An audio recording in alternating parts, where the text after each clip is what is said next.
President Trump's takeover of the Washington, D.C. Metropolitan Police Force, issuing an emergency order about what he calls, again, quote, crime, bloodshed, bedlam, and squalor in the nation's capital, saying the police, with the help of federal law enforcement, will now target violent crime, homeless encampments, and cleanliness. The president also ordering the deployment of some 800 National Guard troops to D.C., and he says he'll add more if he deems it necessary.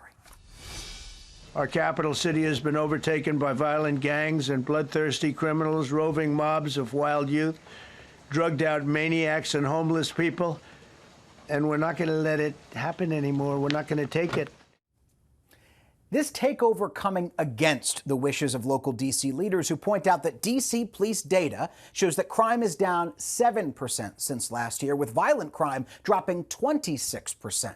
D.C.'s Mayor Muriel Bowser, though, says she will comply with the president's directive. Joining me now to talk about all of this is independent Washington, D.C. Councilmember at Large, Christina Henderson. Welcome in, Councilmember. Thank you for having me on a busy news day for the nation's capital. Thank you for having me, Jay. So I want to give you a little bit of what President Trump said here when he issued this executive order. He said that D.C. had, quote, lawlessness. He said that the city government allowed that to occur. And then he said, quote, these conditions are disgraceful anywhere, but particularly in the capital of our nation and the seat of the federal government. What is your response when you hear that? Is that the Washington, D.C. that you know and recognize? It's not. And frankly, we know from the data it doesn't bear out the cause for this state of emergency.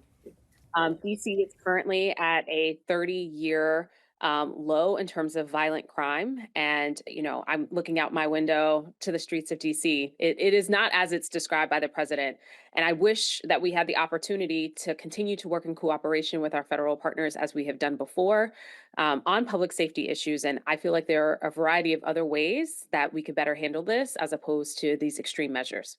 I want to play you something that the U.S. Attorney for Washington, D.C., newly confirmed Jeanine Pirro, said on our air with our anchor Kira Phillips earlier today. I want to get your reaction to it on the back end. It's about particularly juvenile crime in this city. Here's what she said. Because you know, just like I know, if you live in this area, that there are too many young people committing crimes. They're emboldened to commit crimes because they know they're too young to be arrested. If you're 14, 15, 16, 17 years old and you shoot someone in the District of Columbia, I cannot prosecute you. Now, look, juvenile crime is down in this city compared to last year. It's down about 20% based on the data that I have. But does she have a point? Because there are crimes here in Washington that are disproportionately committed, as you know, by people 14 to 17, and that includes violent carjackings. Does she have a point? No, I want to reject the notion that young people in this city are not prosecuted. Her office does not prosecute them. They are prosecuted by the DC Attorney General's office.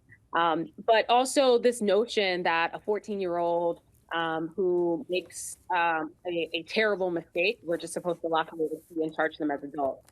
I think for the majority of DC residents would say rehabilitation is key, and that's what our juvenile system is built upon.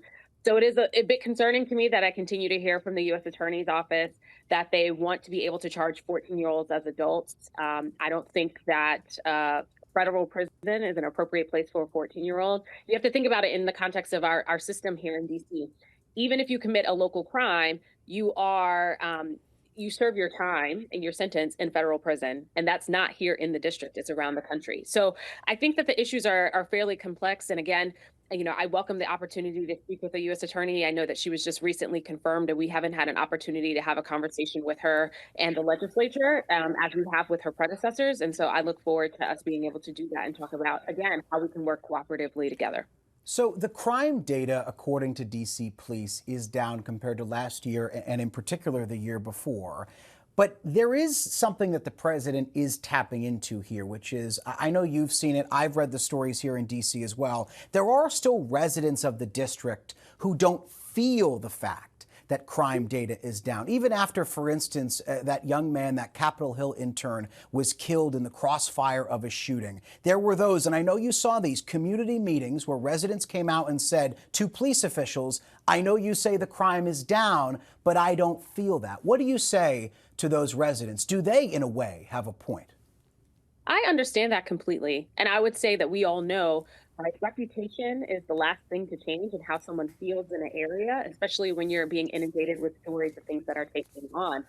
But my suggestion would say that there's a better solution here as opposed to deploying 450 federal law enforcement officers, many of whom don't have training in doing patrol or traffic, or deploying hundreds of National Guards who don't even have the authority to arrest anyone. But there are other ways that we need help from our federal partners. Number one, nominate and confirm some of our judges. DC Superior Court judges are nominated by the president and they're confirmed by the Senate. We're now at about a 21% vacancy in terms of those judges, which means that criminal cases can't move forward because we don't have enough space on the calendar to do so. Pretrial Services is a federal agency. They monitor any individual who's been charged with a crime and is being released pre-trial, but they only do monitoring during normal business hours.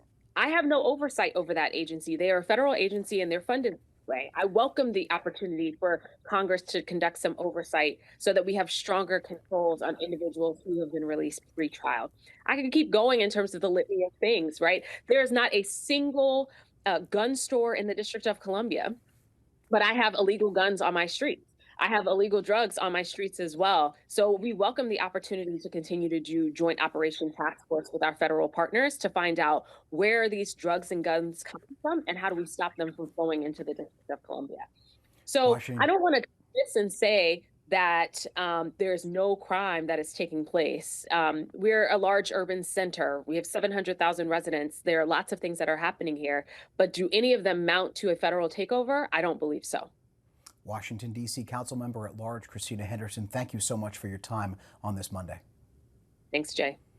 We want to bring in now our big story panel to talk about this. ABC News contributor and Sirius XM radio host Mike Muse joins me now, along with ABC News contributor and former senator of the great state of North Dakota, Heidi Heitkamp, GOP strategist and former RNC spokesperson Priya Samsundar, and Republican strategist and CEO of American Frontier Strategies, Mehek Cook. Welcome into you all. And Mehek, I do want to start with you, and I want to have you pick up somewhere where the councilwoman left off here, because she makes the point to say that in her view, this is the wrong approach of the administration. She acknowledges there is crime in D.C., but says, A, the White House is playing it up beyond what the data shows, and B, says the president is ignoring other things that could be done, like the lack of judges that have been confirmed to the bench here in D.C. to help deal with some of the backlog, or monitoring, pretrial monitoring of those who have been charged with crimes. Do you agree with her? Does she make a point, I should say, because I don't think you agree with her. Does she make a point that the White House is only looking at one solution to this very complex problem?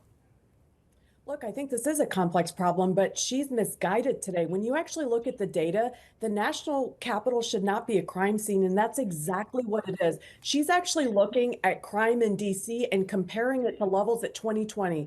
2020 was massive in terms of crime. There was a huge incline. You saw not only homicides increase, but also carjackings. So that's not the data we should be looking at. We should be looking at pre-pandemic 2020 data, and that shows that crime has been stubbornly high in D.C. And you have juveniles today, more than 51% that are involved in carjackings. This is unacceptable. Democrats continue to be part of that 80-20 issue and on the wrong side.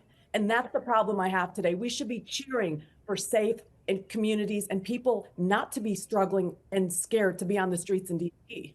Senator Heidi Heitkamp, to you here, the accusation, of course, is that the president is overstepping his authority here. But if this works, and even the mayor of D.C. said, look, there are places where this could be potentially worthwhile. If this works, will it demonstrate that the president, maybe in the view of some in D.C., did the right thing?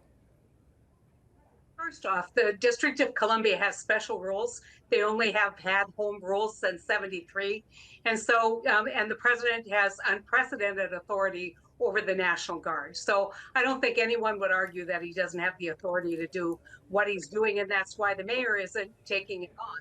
The question is, has the mayor let this go too long without an adequate police response?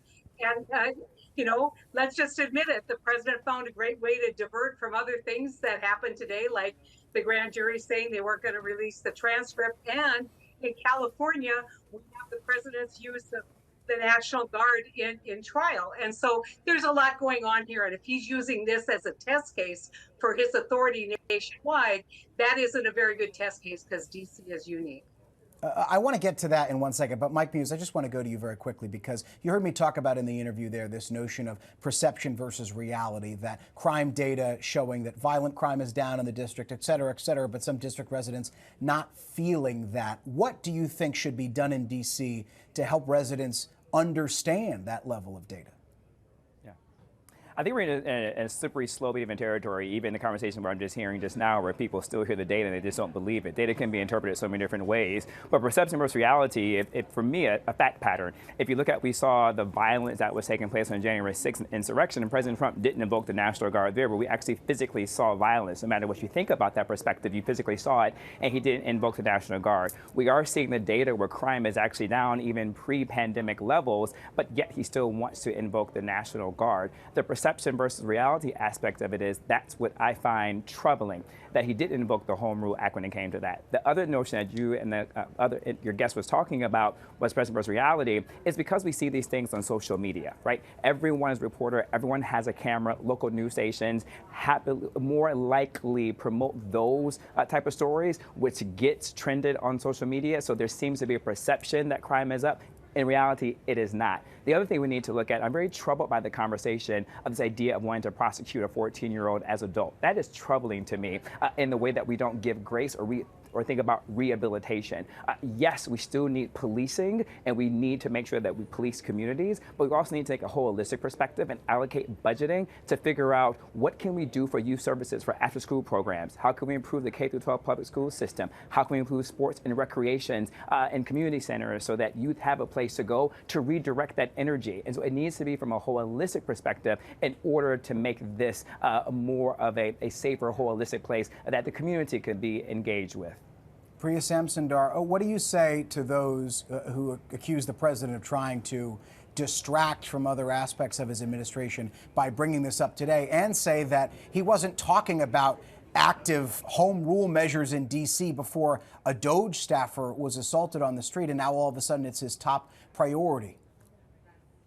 I think people haven't been paying attention to this president. They haven't been listening to him. The reality is for decades, the GOP has made crime in blues-run cities a top priority. When you look at polling, crime is the #1 issue for many residents in DC. I think it's time for people to stop and actually listen to this president and hear what he's saying. Crime is a problem. He is going to tackle it. Is it possible that the reality is in the last few years, we have seen an increase in crime committed against those who work for congressmen, who work for politicians on the Hill? Absolutely. Could that be a factor? But also the reality is, and I reject the notion that this is just a social media trend. The reality is that when you go to DC, you are hearing these stories from the people who work in hotels, who work in restaurants, who are Uber drivers. They're taking different routes. You're hearing this from people who live there day in and day out. They're concerned for their safety. They're concerned for their friends. They're checking in on them.